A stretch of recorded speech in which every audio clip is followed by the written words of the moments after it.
नमस्कार, SB news के सभी दर्शकों का बहुत बहुत स्वागत है। मैं साक्षी निर्माण। आइए शुरुआत करते हैं आज की कुछ खास खबरों से। दिव्य ज्योति जागृति संस्थान के संस्थापक एवं संचालक गुरुदेव आशुतोष महाराज की असीम अनुकंपा से Maharana Pratap public school, Nehru hall, GT road निकट सरकारी अस्पताल, बेवर, जिला मैनपुरी में श्रीमद् भागवत कथा के तृतीय दिवस का आयोजन किया गया, जिसमें गुरुदेव की शिष्या कथा व्यास साध्वी मेरुदेवा भारती ने आज कथा के तृतीय दिवस में भक्त प्रहलाद की गाथा को भक्तजनों के समक्ष रखते हुए कहा कि भक्त प्रहलाद के जीवन में कितनी ही बाधाएं आईं, कितने कष्ट आए, परंतु वह उसे कोई हानि नहीं पहुंचा पाई। जानते हैं क्यों? क्योंकि भक्त प्रहलाद के पास ईश्वर का वह सच्चा नाम था जिसने उसकी हर पल रक्षा की, प्रभु का वह नाम जो उसका सच्चा सुरक्षा कवच बन गया था। परंतु आज हम देखें तो समाज में अनेकों ही घटनाएं घट रही हैं। कहीं बच्चों का अपहरण है तो कहीं युवतियों का अपहरण, कहीं बम के धमाकों का शोर है तो कहीं रोते बिलखते बच्चों का क्रंदन। परंतु आज इस कलिकाल में किसी की रक्षा नहीं हो पाती। क्यों? क्या ईश्वर पक्षपाती है? नहीं, बल्कि सत्य तो यह है कि भक्तों के पास वह शाश्वत नाम था जिस नाम ने प्रहलाद की रक्षा की, घने जंगलों में ध्रुव की रक्षा की, द्रौपदी की रक्षा की। इसलिए संतों ने कहा कि आज सारा संसार प्रभु के बहुत से नामों का उच्चारण कर रहा है। तभी कहा, राम राम सब कोई कहे, ठग ठाकुर और चौर, जिस नाम से मुक्ति मिले वो नाम कोई और। भाव जीवा के द्वारा लिए जाने वाले प्रभु के नाम गुणवाचक नाम कहलाते हैं, जो प्रभु के गुणों के कारण भक्तों ने रखे। जैसे माखन चुराया तो माखन चोर कहलाए, कण कण में रमने वाली शक्ति को राम कह दिया। लेकिन यदि मनुष्य आज इस कलिकाल में भी सुरक्षित होना चाहता है तो आवश्यकता है एक पूर्ण ब्रह्मनिष्ठ गुरु की शरण में जाने की और शाश्वत नाम को प्राप्त करने की, जो जीवा से अति परे है। हो गए और प्रहलाद आकर अपनी भुआ श्री की गोद में बैठ गया। इधर जैसे ही वो बालक गोद में बैठा, सींका ने अपने भाई को आदेश दिया कि अब शीघ्र शीघ्र की शीघ्र इस लकड़ियों पर अग्नि लगा दी जाए। और जैसे ये कहा कि सैनिकों को आदेश मिला और जैसे ही आज उन लकड़ियों को अग्नि का स्पर्श मिला, जैसे ही अग्नि लगाई गई तो इधर तो आज सारे प्रभु भक्त ये देखकर मानो घबरा गए। सभी ने कहा, अरे ये क्या अनर्थ कर रहा है, ये क्या अनर्थ कर रहा है हिरण्यकशिपु, जो आज अपने बालों को जीवित जला रहा है। और जहाँ सारे भक्त आज डरे सहमे के दृश्य देख रहे थे, लेकिन वही क्या हुआ, प्रहलाद तो अपनी बुआ श्री की गोद में अपनी आंखों को बंद कर, और वो तो ध्यान में उतर चुका था। और इधर जैसे ही ध्यान में उतरा तो अब सभी के सामने क्या थी कि हिरण्यकशिपु जो अब ये इंतजार कर रहा था कि उसे प्रहलाद की चीख सुनाई देगी, उसे प्रहलाद का चित्कार सुनाई देगा, लेकिन हिरण्यकशिपु के कानों में आज किसकी चित्कार सुनाई दी, किसकी चित्कार सुनाई पड़ी? वो चित्कार थी सिंहिका की, वो चीख थी सिंहिका की, जो अपनी सिंहिका को जलाने लगी।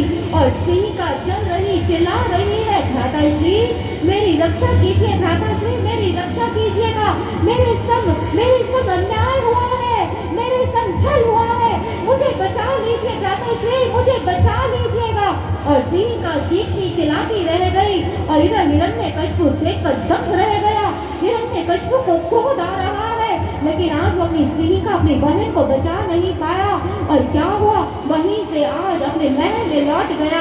और इधर सभी देख रहे थे, और जैसे ही सभी खड़े आज भक्त देख रहे थे, और आज सभी ने क्या देखा कि जैसे ही आज वो अग्नि शांत हुई, लकड़ियां सारी जलकर राख हुई, तो क्या हुआ कि नन्हा सा प्रहलाद जो आज मानो दूर से चलते आ रहे हैं, चेहरे पर इतना प्रकाश है, मानो आज रोम रोम से प्रकाश झलक रहा है। और नन्हा सा प्रहलाद अपने नारायण की जय जयकार करता हुआ, अपने नारायण का नाम लेता हुआ सभी के सामने आकर खड़ा हो गया। और आज जैसे ही सभी ने देखा, सभी ने कहा, प्रहलाद तुम कैसे बालक हो, प्रहलाद तुम कैसे बालक हो। और उस नन्हे से बालक को सभी ने अपने कंधों पर बिठाया, मानो आज भक्त जो भक्ति की पराकाष्ठा को छुकर आया था। और मानो आज ये सुंदर सा दृश्य जो आज स्वयं नारायण के संग बैठी माँ लक्ष्मी देख रही थी।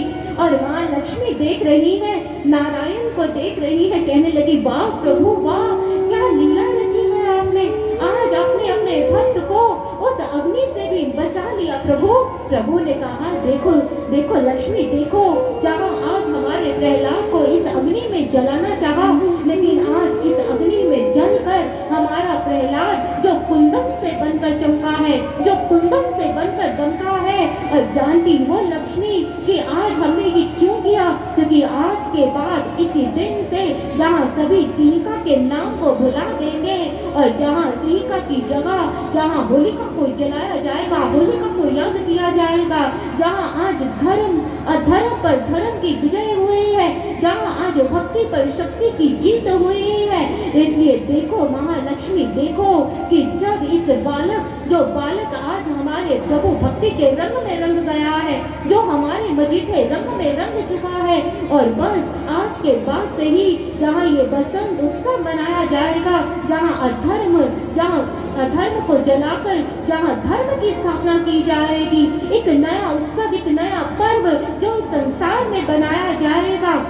और आज यही हो रहा था प्रहलाद के संग कि आज सभी प्रहलाद के संग जहाँ अबीर गुलाल उड़ा रहे हैं, प्रहलाद के संग होली खेल रहे थे, लेकिन वही सजनों ऐसी ही होली खेली, ऐसे ही प्रभु के भक्ति रंग में रंगे थे वो वृंदावन वासी।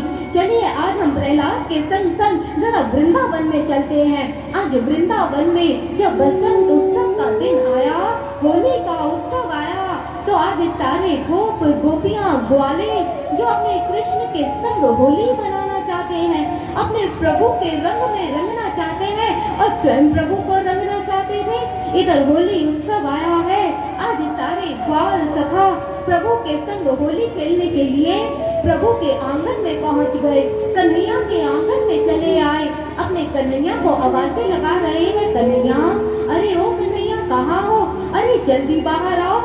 फिलहाल की खबरों में इतना ही। आप देखते रहिए ASB न्यूज।